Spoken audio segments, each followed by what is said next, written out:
Rebel ಯತ್ನಾಳ್ಗೆ ಸಿಗುತ್ತಾ ಅರುಣ್ ಸಿಂಗ್ ಭೇಟಿ ಭಾಗ್ಯ.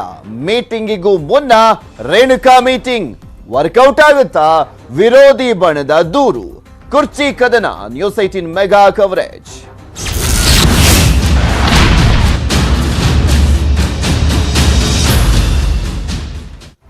ರಾಜ್ಯ ಬಿಜೆಪಿಯಲ್ಲಿ ಎದ್ದಿರುವಂತ ನಾಯಕತ್ವದ ವಿಚಾರಕ್ಕೆ ಸಂಬಂಧಪಟ್ಟಂತೆ ಉಂಟಾಗಿರುವಂತ ಭಿನ್ನಮತದ ವಿಚಾರಕ್ಕೆ ಸಂಬಂಧಪಟ್ಟಂತೆ ಈಗ ಆಲ್ರೆಡಿ ರಾಜ್ಯ ಬಿಜೆಪಿ ಉಸ್ತುವಾರಿ ಆ ಒಂದು ವಿಚಾರಕ್ಕೆ ಸಂಬಂಧಪಟ್ಟಂತೆ ಅವರೇ ನಾಯಕರಾಗಿ ಮುಂದುವರಿತಾರೆ, ಅವರೇ ಸಿಎಂ ಆಗಿ ಮುಂದುವರಿತಾರೆ ಅಂತ ಹೇಳಿದ ಮೇಲೂ ಕೂಡ ಸಾಕಷ್ಟು ಬೆಳವಣಿಗೆಗಳಂತೂ ಆಗ್ತಾ ಇದಾವೆ. ಸೊ ಆ ಒಂದು ಕಾರಣಕ್ಕೋಸ್ಕರನೇ ಈ ಭಿನ್ನಮತವನ್ನ ಶಮನ ಮಾಡುವಂತ ನಿಟ್ಟಿನಲ್ಲಿ ಉಸ್ತುವಾರಿ ಬಂದಿದ್ದಾರೆ ಅರುಣ್ ಸಿಂಗ್ ಅವರು. ನಿನ್ನೆನೂ ಕೂಡ ಮಹತ್ವದ ಒಂದು ಸಭೆಯನ್ನ ಮಾಡಿದ್ರು ಸಚಿವರುಗಳ ಜೊತೆಗೆ. ಇವತ್ತು ಆಯ್ದ ಕೆಲವು ಶಾಸಕರು ಯಾರ್ಯಾರು ಅರುಣ್ ಸಿಂಗ್ ಅವರನ್ನ ಭೇಟಿ ಮಾಡ್ಲಿಕ್ಕೋಸ್ಕರ ಸಮಯಾವಕಾಶವನ್ನ ಕೇಳಿದ್ದಾರೆ ಅವರ ಜೊತೆ ಸಭೆಯನ್ನ ಕೂಡ ಮಾಡ್ತಾ ಇರುವಂತದ್ದು. ಇದು 1-to-1 ಭೇಟಿ. ನಿನ್ನೆ ಸಚಿವರ ಜೊತೆ ಸಭೆ, ಇವತ್ತು ಶಾಸಕರ ಜೊತೆ ಸಭೆಯನ್ನ ಮಾಡಲಾಗ್ತಾ ಇದೆ. ಬಿಜೆಪಿ ಶಾಸಕರ ಜೊತೆ ಅರುಣ್ ಸಿಂಗ್ ಅವರು ಚರ್ಚೆಯನ್ನ ಮಾಡಲಿದ್ದಾರೆ. 2 ದಿನ ಶಾಸಕರ ಜೊತೆ ಪ್ರತ್ಯೇಕವಾದಂತ ಮೀಟಿಂಗ್ ಅನ್ನ ಮಾಡಲಿದ್ದಾರೆ. 1-to-1 ಮಾತಾಡ್ತಾರೆ, ಗುಂಪಾಗಿ ಮಾತಾಡಿಸ್ತಾ ಇಲ್ಲ ಯಾರನ್ನೂ ಕೂಡ. ಯಾಕೆಂದ್ರೆ ಒಬ್ಬೊಬ್ರದ್ದು ಕೂಡ ಒಂದೊಂದು ರೀತಿಯಾದಂತ ಸಮಸ್ಯೆ ಅಥವಾ ದೂರ ಇರ್ಬೋದು. ಸೊ ಹೀಗಾಗಿ 1-to-1 ಆಗಿ ಅವರ ಸಮಸ್ಯೆಯನ್ನ ಆಲಿಸ್ತಾ ಇದ್ದಾರೆ ರಾಜ್ಯ ಬಿಜೆಪಿ ಉಸ್ತುವಾರಿ ಅರುಣ್ ಸಿಂಗ್. ಇಂದು ಅಪೇಕ್ಷಿತರಿಗೆ ಭೇಟಿಯಾಗ್ಲಿಕ್ಕೆ ಅವಕಾಶವನ್ನ ಮಾಡಿಕೊಡ್ಲಾಗಿದೆ. ಯಾರ್ಯಾರೀಗ ದೂರನ್ನ ಕೊಡಬೇಕು ಅಥವಾ ಏನ್ ಮಾತಾಡಬೇಕು ಅಂತ ಅನ್ಸುತ್ತೋ ಅಂತವರು ಪರ್ಮಿಷನ್ ಅನ್ನ ತಗೊಂಡಂತ ಸಂದರ್ಭದಲ್ಲಿ ಅವರ ಭೇಟಿಗೆ ಅವಕಾಶವನ್ನ ಮಾಡಿಕೊಡ್ಲಾಗಿದೆ. ಸಿಎಂ ಪರ ಮತ್ತು ವಿರೋಧಿ ಬಣಗಳ ಶಾಸಕರನ್ನ ಭೇಟಿಯಾಗ್ಲಾಗ್ತಾ ಇದೆ. ಪ್ರತ್ಯೇಕವಾಗಿ ಭೇಟಿಯಾಗಿ ಶಾಸಕರ ಜೊತೆ ಚರ್ಚೆಯನ್ನ ಮಾಡಲಿದ್ದಾರೆ. ಹೆಸರು ನೋಂದಾಯಿಸಿಕೊಂಡಿರುವಂತ ಶಾಸಕರು ಈಗ ಆಲ್ರೆಡಿ ಪರ ವಿರೋಧದ ದೂರು ಸಲ್ಲಿಕೆಗೆ ವೇದಿಕೆ ಕೂಡ ಸಿದ್ಧವಾಗಿದೆ. ಸಿಎಂ ಮೇಲೆ ದೂರನ್ನ ಎಷ್ಟು ಜನ ನೀಡ್ತಾರೆ ಅನ್ನೋದನ್ನ ಕಾದ್ ನೋಡ್ಬೇಕು. ಈ ಕಡೆ 40ಕ್ಕೂ ಹೆಚ್ಚು ಶಾಸಕರನ್ನ ಒಟ್ಟುಗೂಡಿಸಿ ದೂರನ್ನ ನೀಡಲಾಗುತ್ತೆ ಅಂತ ಹೇಳಲಾಗ್ತದೆ. ಈ ವಿಚಾರ ಮಾತ್ರ ಅಂತೆಕಂತೇನೆ. ಯಾಕೆಂದ್ರೆ ಬೆಲ್ಲದ್ ಯತ್ನಾಳ್ 40 ಶಾಸಕರ ಜೊತೆ ಚರ್ಚೆಯನ್ನ ಮಾಡಿದ್ದಾರೆ ಅಂತ ಹೇಳಲಾಗ್ತಾ ಇರುವಂತದ್ದು. ಬಟ್ ಅವರ ಜೊತೆ ಮಾತ್ರ ಯಾವ ಶಾಸಕರು ಕಾಣಿಸ್ತಾ ಇಲ್ಲ. ಅವರಿಬ್ಬರೇ ಕುತ್ಕೊಂಡು ಚರ್ಚೆ ಮಾಡ್ತಾರೆ, ಅವರಿಬ್ಬರೇ ಬಂದೇನೋ ಮಾತಾಡ್ಲಿಕ್ಕೆ ಹೋಗ್ತಾರೆ. ಬೆಲ್ಲದೊಂದ್ ಕಡೆ ಅರುಣ್ ಸಿಂಗ್ ಅವರನ್ನ ಭೇಟಿ ಮಾಡ್ತಾರೆ, ಇನ್ನು ಒಂದ್ ಕಡೆ ಇವತ್ತು ಕೂಡ ಭೇಟಿ ಮಾಡ್ಲಿರುವಂತದ್ದು. ದೆಹಲಿಯಲ್ಲೂ ಕೂಡ ಹೋಗಿ ಭೇಟಿ ಮಾಡಿದ್ರು.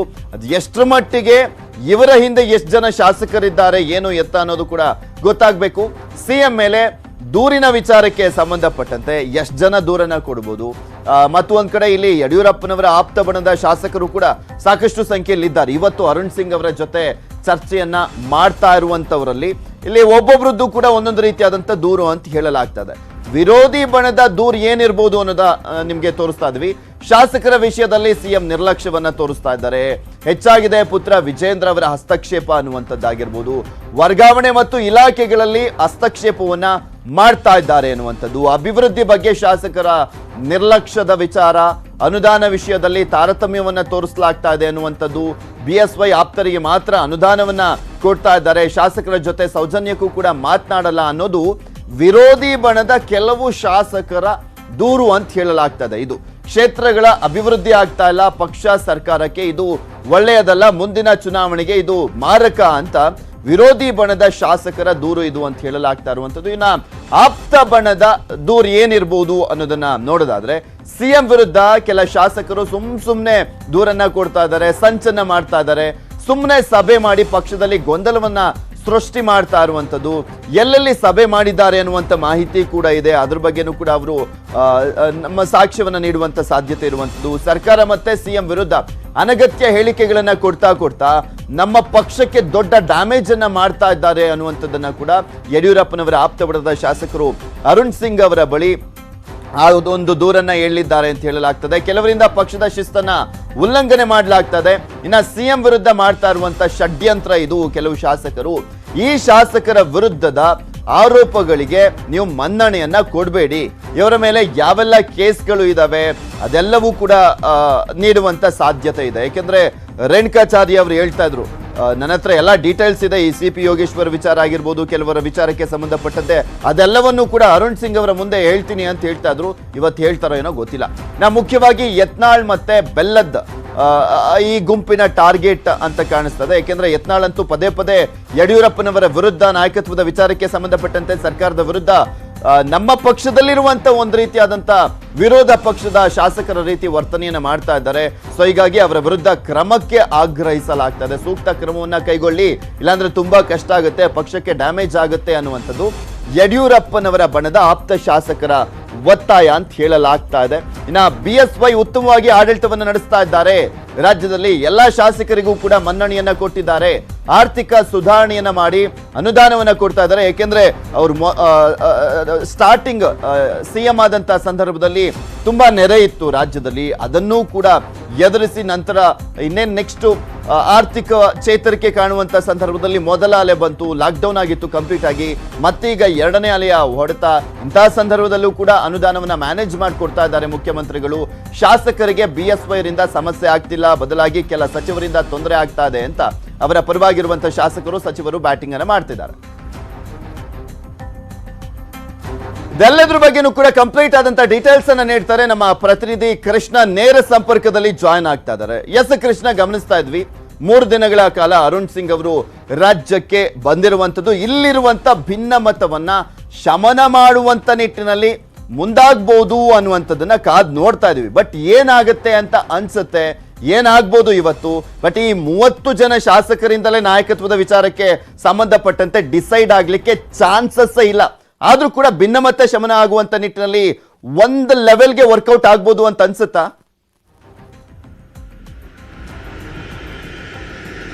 ಹೌದು ಪೃಥ್ವಿರಾಜ್, ಸದ್ಯಕ್ಕಂತೂ ಒಂದು ಲೆವೆಲ್ಗೆ ನೀವು ಹೇಳೋ ಪ್ರಕಾರವಾಗಿ ಒಂದು ಲೆವೆಲ್ಗೆ ವರ್ಕೌಟ್ ಆಗ್ಬೋದು. ಯಾಕಂದ್ರೆ ಒಂದಷ್ಟು ಜನ ಶಾಸಕರು ಪೂರ್ತಿಯಾಗಿ ಮುಖ್ಯಮಂತ್ರಿಗಳ ವಿರುದ್ಧವಾಗಿ ಯಾರು ಕೂಡ ನಿಲ್ತಾ ಇಲ್ಲ ಶಾಸಕರು. ಆದ್ರೆ ಎಲ್ಲೋ ಒಂದ್ ಕಡೆ ಒಂದಷ್ಟು ಜನ ಶಾಸಕರು ಅಂದ್ರೆ 30ರಿಂದ 40 ಅನ್ನುವಂಥದ್ದು. ಆದ್ರೆ ಇದನ್ನ ಪ್ರಮುಖವಾಗಿ ನೇತೃತ್ವ ವಹಿಸಿಕೊಂಡಂತವ್ರು ಅರವಿಂದ್ ಬೆಲ್ಲದ್ ಆಗಿರ್ಬೋದು, ಬಸನಗೌಡ ಪಾಟೀಲ್ ಯತ್ನಾಳ್ ಆಗಿರ್ಬೋದು, ಇವಿಬ್ರು ಕೂಡ ನೇತೃತ್ವವನ್ನು ವಹಿಸಿಕೊಂಡು ಏನೆಲ್ಲ ಪ್ರಿಪರೇಷನ್ ಸಿದ್ಧತೆಯನ್ನು ಮಾಡ್ಕೊಳ್ಬೇಕು ಅದರೆಲ್ಲ ಕೂಡ ನಿನ್ನೆ ಮೀಟಿಂಗ್ ಮಾಡಿದರೆ ಒಂದಷ್ಟು ಜನ ಶಾಸಕರನ್ನ ಸೇರಿಸಿಕೊಂಡು ಇವತ್ತು ಅರುಣ್ ಸಿಂಗ್ ಅವರ ಭೇಟಿ ಮಾಡಿದಂತ ಸಂದರ್ಭದಲ್ಲಿ ಏನೆಲ್ಲ ಅಲ್ಲಿ ಮಂಡಿಸಬೇಕು ಅನ್ನೋದ್ರ ಬಗ್ಗೆ ಕೂಡ ಚರ್ಚೆಯನ್ನ ಮಾಡಿದ್ದಾರೆ. ಪ್ರಮುಖವಾಗಿ ಮುಖ್ಯಮಂತ್ರಿಗಳ ವಿರುದ್ಧವಾಗಿ ಸಾಕಷ್ಟು ಒಂದು ದೂರಿನ ಪಟ್ಟಿಯನ್ನೇ ಅವರು ಸಿದ್ಧಪಡಿಸಿಕೊಂಡಿದ್ದಾರೆ ಅಂತಾನೆ ಹೇಳ್ಬೋದು.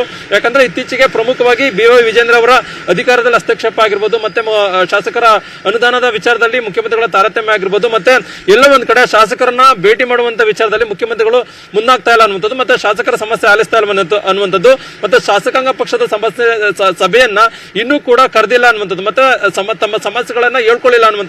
ಈಗ ಈ ರೀತಿಯ ಒಂದಷ್ಟು ಆರೋಪ ಪಟ್ಟಿಯನ್ನ ಮುಖ್ಯಮಂತ್ರಿಗಳ ವಿರುದ್ಧವಾಗಿ ಇವತ್ತು ಅರುಣ್ ಸಿಂಗ್ ಅವರ ಮುಂದೆ ಮಂಡಿಸುವಂತ ಸಿದ್ಧತೆಯನ್ನ ಈ ಒಂದು ಶಾಸಕರು ಮಾಡ್ಕೊಂಡಿದ್ದಾರೆ. ಇನ್ನು ಪ್ರತಿಯಾಗಿ ಮುಖ್ಯಮಂತ್ರಿಗಳ ಆಪ್ತ ಬಣದ ಶಾಸಕರು ಕೂಡ ಒಂದಷ್ಟು ಆರೋಪ ಪಟ್ಟಿ ಸಿದ್ಧವನ್ನ ಪಡಿಸಿಕೊಂಡಿದ್ದಾರೆ. ಅಂದ್ರೆ ಮುಖ್ಯಮಂತ್ರಿಗಳ ಪರವಾಗಿ ಜೊತೆಗೆ ಮುಖ್ಯಮಂತ್ರಿಗಳ ವಿರುದ್ಧವಾಗಿ ಆರೋಪವನ್ನು ಇವತ್ತು ಭೇಟಿ ಆಗ್ತಾ ಇರುವಂತ 30 ಶಾಸಕರುಗಳ ಪೈಕಿ ಆಲ್ಮೋಸ್ಟ್ ಯಡಿಯೂರಪ್ಪನವರ ಕಡೆಯವರೇ ಜಾಸ್ತಿ ಇದ್ದಾರೆ. ಕೆಲವರು ಅವರ ವಿರುದ್ಧ ದೂರನ್ನ ನೀಡಬಹುದು ಅಂತ ಹೇಳಲಾಗ್ತಾ ಇರುವಂತದ್ದು.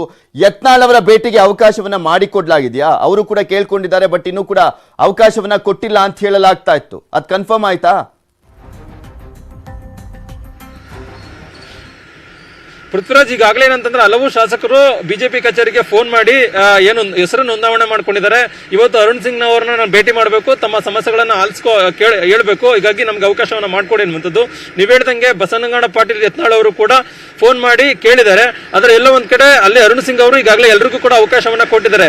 ಬಸನಗೌಡ ಪಾಟೀಲ್ ಯತ್ನಾಳ್ ಅವ್ರಿಗೂ ಕೂಡ ಅವಕಾಶವನ್ನ ಕೊಟ್ಟಿದ್ದಾರೆ, ಯಾರು ಬೇಕಾದ್ರೂ ಬಂದು ಭೇಟಿ ಮಾಡಿ ಅನ್ನುವಂಥದ್ದು. ಆದ್ರೆ ಪ್ರಮುಖವಾಗಿ ಎಷ್ಟು ಜನ ಶಾಸಕರು ವಿರುದ್ಧವಾಗಿದ್ದಾರೆ, ಎಷ್ಟು ಜನ ಶಾಸಕರು ಮುಖ್ಯಮಂತ್ರಿಗಳ ಪರವಾಗಿದ್ದಾರೆ ಅನ್ನುವಂಥದ್ದು ಸ್ಪಷ್ಟವಾಗಿ ಗೊತ್ತಾಗ್ತಾ ಇಲ್ಲ. ಯಾಕಂದ್ರೆ ಈಗಾಗಲೇ ಹೈಕಮಾಂಡ್ ಇಂದ ಒಂದು ಖಡಕ್ ಸೂಚನೆ ಬಂದಿದೆ, ಯಾರು ಕೂಡ ಒಟ್ಟಾಗಿ ಹೋಗಿ ನೇರವಾಗಿ ಭೇಟಿ ಮಾಡಬಾರ್ದು ಅನ್ನುವಂಥದ್ದು. ಪ್ರತ್ಯೇಕವಾಗಿ ಏನೇ ಇದ್ರು ಭೇಟಿ ಮಾಡಿ ಚರ್ಚೆ ಮಾಡಿ ಮಾತುಕತೆ ನಡೆಸಿ ಅನ್ನೋ ಸೂಚನೆಯನ್ನು ಕೊಟ್ಟಿದ್ದಾರೆ.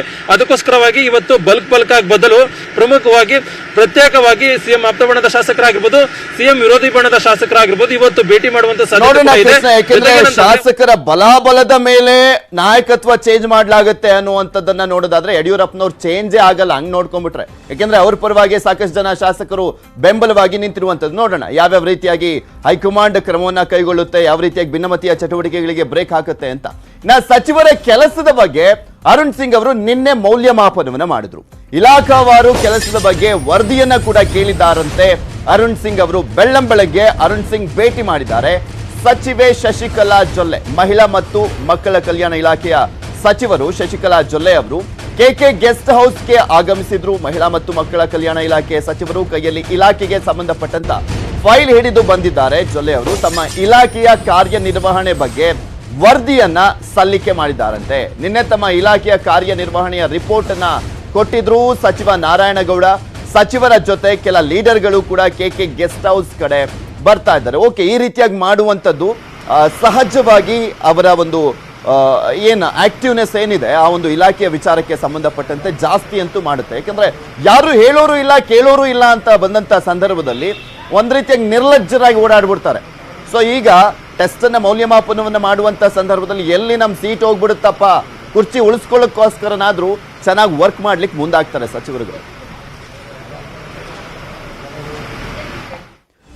ಶಾಸಕರ ಜೊತೆ ಇಂದು ಅರುಣ್ ಸಿಂಗ್ ಸಭೆ ಮಾಡ್ತಾ ಇರುವಂತ ಹಿನ್ನೆಲೆಯಲ್ಲಿ ರೇಣುಕಾಚಾರ್ಯ ಅವರ ನಿವಾಸದಲ್ಲಿ ಗರಿಗೆದರಿದೆ ಚಟುವಟಿಕೆ.